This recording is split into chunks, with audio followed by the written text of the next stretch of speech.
3만 3천 명이 일하는 울산 현대자동차 공장. 평화스러운 풍경과 어울리지 않는 컨테이너 박스들이 정문 앞을 산성처럼 가로막고 있습니다. 비정규직 노조의 공장 점거 농성 이후 회사 측에서 정문을 봉쇄한 겁니다. 현대차 비정규직 노동자들은 왜 공장 점거라는 극단적인 선택을 한 것일까? 이들을 만나러 공장으로 들어갔습니다. 제1공장 3층, 비정규직 노동자들이 스스로를 가둔 공장입니다. 여기저기 정규직 전환을 요구하는 현수막이 걸려 있습니다. 취재를 한 날은 점거농성 8일째였습니다. 지금은 18일째입니다. 점거농성에 참여하고 있는 노동자들은 모두 500여 명입니다. 500명이 모여서 생활하고 있지만 화장실은 하나뿐입니다. 큰 볼일 한번 보려면 마음을 굳게 먹어야 합니다. 싸는 게 힘들어서 일부러 적게 먹는 사람들도 많다고 합니다. 설상가상으로 회사 측에서 화장실 물을 끊기도 합니다. 화장실 물을 내리기 위해 물을 받아뒀습니다. 식수까지 단수되면 이걸로 식수로 사용할 수도 있고. 가장 힘든 것은 잠자리입니다.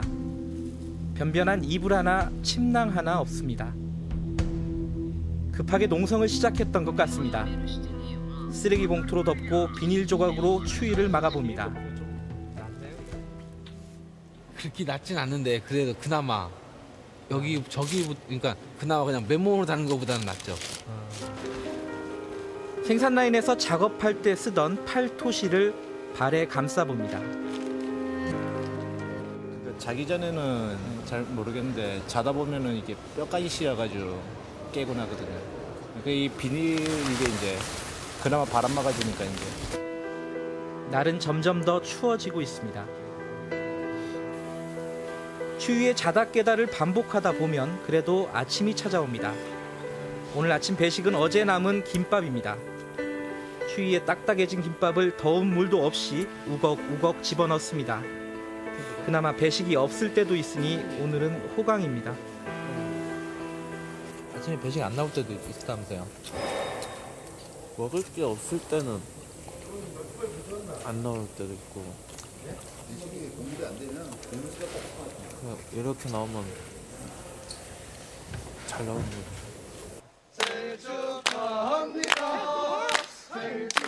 이 와중에 생일을 맞은 조합원이 있습니다. 특별히 초코파이를 모아서 즉석 케이크를 만들었습니다. 생일인데 예. 소원 없어요? 정규직과 쟁취해서 꼭 이겨서 내려가는 겁니다.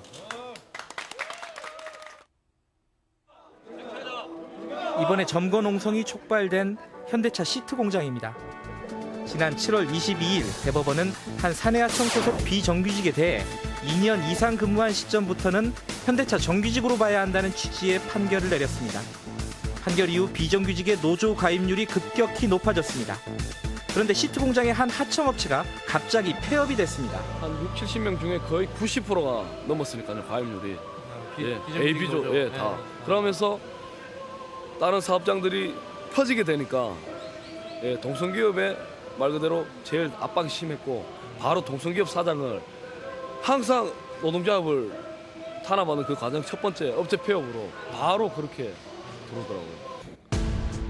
하청업체는 폐업했지만 상당수 비정규직 노동자들은 정규직 전환을 요구하며 출근을 계속했습니다. 11월 15일 사측의 출근 봉쇄를 피해 새벽에 공장으로 출근한 날 사단이 벌어졌습니다.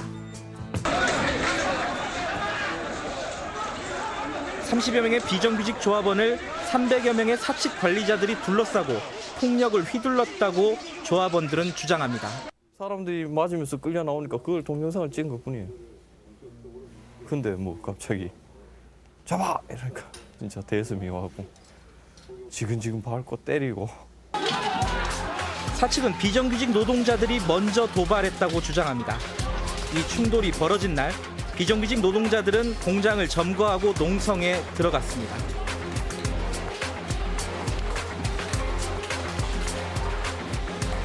사측에도 부상자가 발생했습니다.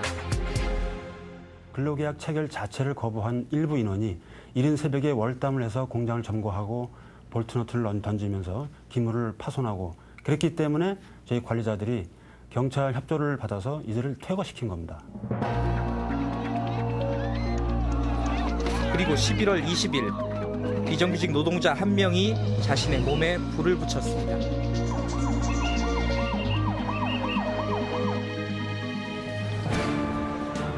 (11월 15일) 이후 울산과 아산, 전주, 현대차 공장 곳곳에서는 격렬한 충돌이 끊이지 않고 있습니다.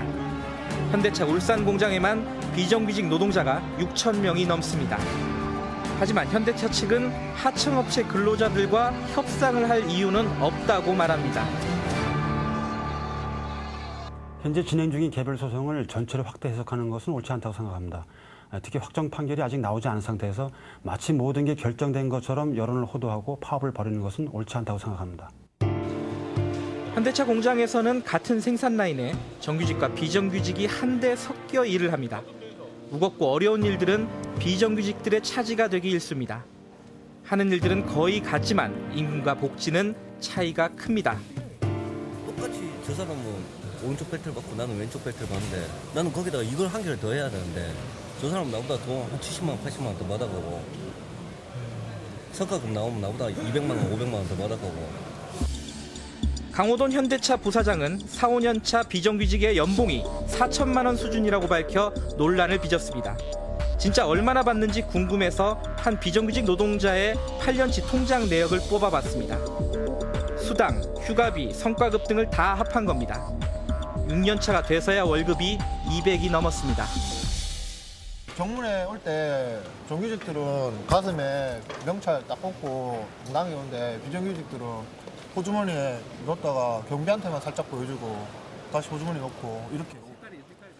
자동차 100만 대를 조립해도 이들은 현대차 직원이 아닙니다. 출입증이 아니라 사원증을 갖는 게 이들의 소원입니다. 직원들은 옆으로 이러고. 이게 비정규직들의 출입증입니다. 이게 협력업체 출입증이 이렇게 되구나. 사원증은 이렇게 생겼습니다. 아빠 안 보고 싶어? 대부분 나이가 젊은 비정규직 노동자들. 뭐 먹고 싶어?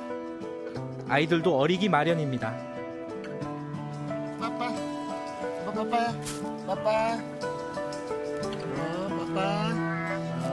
그래 또 전화해. 울산에서는 비정규직 아빠는 아이들에게 또 다른 차별의 이유가 됩니다. 아이들끼리도 아빠가 비정규직이냐 정규직이냐를 따진다고 합니다.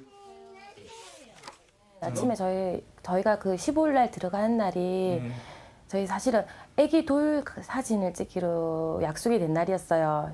저희 같은 경우는요, 솔직히 아기 100일 사진도 못 찍었었어요.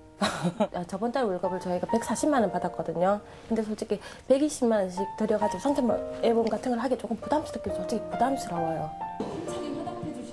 농성장에 들어간 남편을 원망하던 아내들도 이제 거리로 나왔습니다. 아이들을 위해서라는 겁니다. 저희가 이제 아들이 지금 돌 11개월 되는 아기가 아들이에요.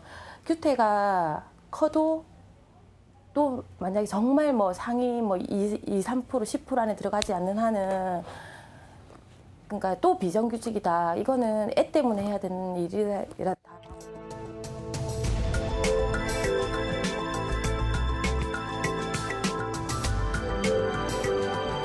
경찰은 시트 공장에서 사측과 충돌을 벌인 비정규직 노동자 7명에 대해 체포영장을 신청했습니다. 현대차는 비정규직 노조 등에 대해 현재까지 60억 원의 손해배상 청구 소송을 냈습니다.